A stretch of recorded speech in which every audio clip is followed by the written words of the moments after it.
Hi, I'm Mark Menendez. Thanks for joining me. Today I'll be talking about the secret techniques of the masters. You know, it's been said to know where you're going, you need to get a handle on where you've been. There's so much that we can learn from the artists of the past, techniques that we can incorporate into our own art. When I was learning under the apprenticeship of my instructor, I was brought through learning techniques of some of the greatest painters that have ever lived.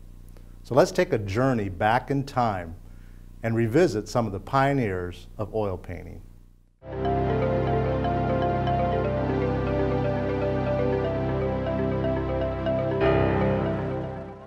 So in those days, paper was more dear. And so if artists made larger paintings, they would probably have to piece them together to make it. So a lot of these paintings are little small panels during the Renaissance. So now I've got the charcoal embedded all over the back of the drawing. Simply flip it over and position it. Now I don't have the full-size painting as I did on the original. I just wanted to show you a little bit of the face. So I'm just going to line this up a little bit. I'm going to take a regular pencil and I'm going to go over the drawing. Now one of the bad things about this is that the original drawing changes, it's altered. So you don't get that original soft appearance of the original Da Vinci drawing.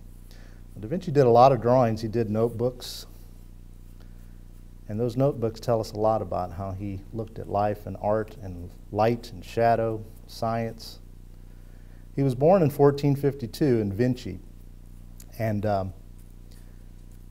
he was quite the prodigy. He knew how to draw very early age.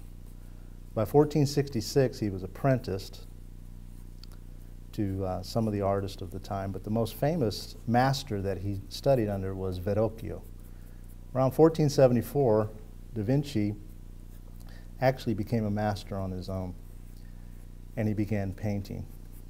Even though he had been declared a master, he still used to collaborate with Verrocchio.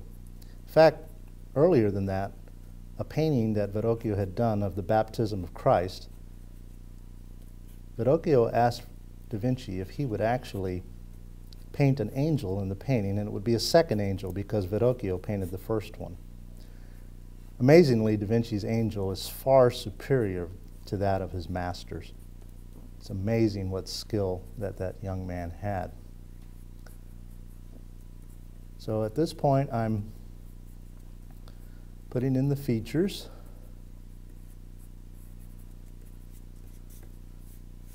And this is part of a veil. Everybody asks about the line on the Mona Lisa's forehead. It's a very transparent veil that covers her whole head. I'm not even going to put that in because that would have been applied very much at the last part of the painting. And there's landscape in here, and we're going to talk about landscape later. So the amazing thing is that when you do that, you get an image on the panel. As you can see, there's a lot of dust on there. And Da Vinci probably would have taken a cloth and taken it down just a little bit so that there was just a very soft impression on the panel.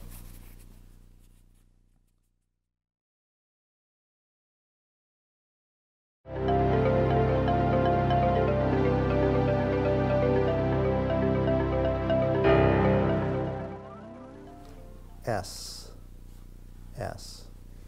So how can we employ this in our artwork?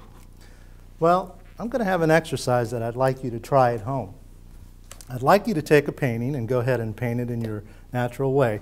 I would recommend like an animal, perhaps a cat or a dog, anything that you have an opportunity to imbue that life into it.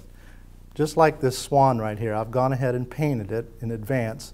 But you can come and take and look for that S shape that you can get and emphasize it even more than you might normally do it.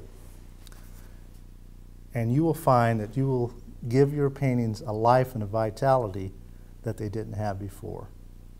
So avoid the straight lines in this exercise, instead focusing on serpentine effect.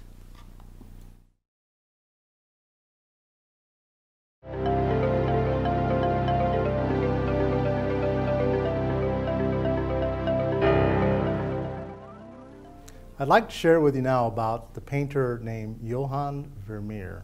He lived between 1632 and 1675, and his paintings are rather unique. They're interior scenes of the life of people in Holland at that time. He lived in the Delft.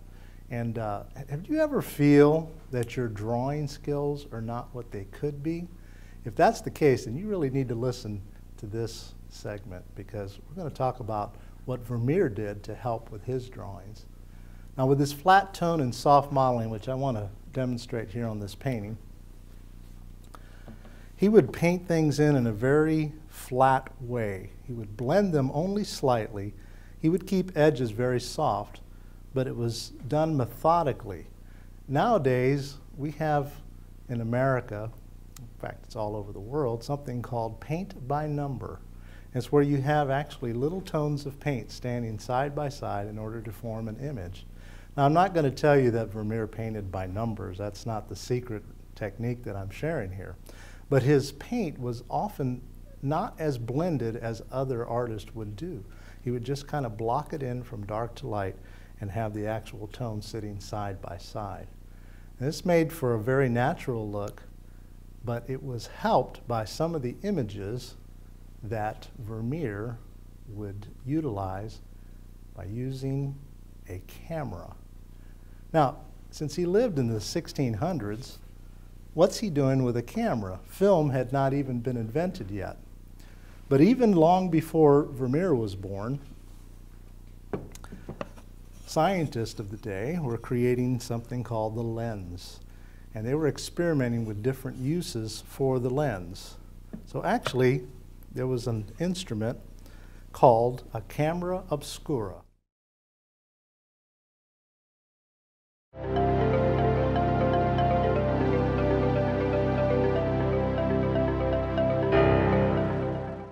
And on my palette here, I have some cadmium yellow light. I've got some orange. I've got some green, phthalo green, and French ultramarine blue. And it's that blue and yellow that was the inspiration for Van Gogh. You look at his paintings, they almost totally use those colors over and over and over again. I've got some white and some burnt umber as well. So I'm taking a flat brush here, and what I'm going to do is I'm going to chisel it when I load the brush. What I'm going to do is I'm going to take a little bit of yellow, and I'm putting yellow on one side of the brush. On the other side of the brush, I'm going to put another color. Let's put some of this green on the other side. Because the brush is chiseled, it's going to make a linear stroke. So what you get are two colors that are side by side every time you make a stroke. I think you can see the yellow and the green running parallel to one another there. Let me take another brush. I'm going to take some yellow, and I'm going to take some orange. Yellow on one side, orange on the other. And as you can see, the paint is very thickly applied on there. His paintings have a lot of impasto, or thick brush strokes on them.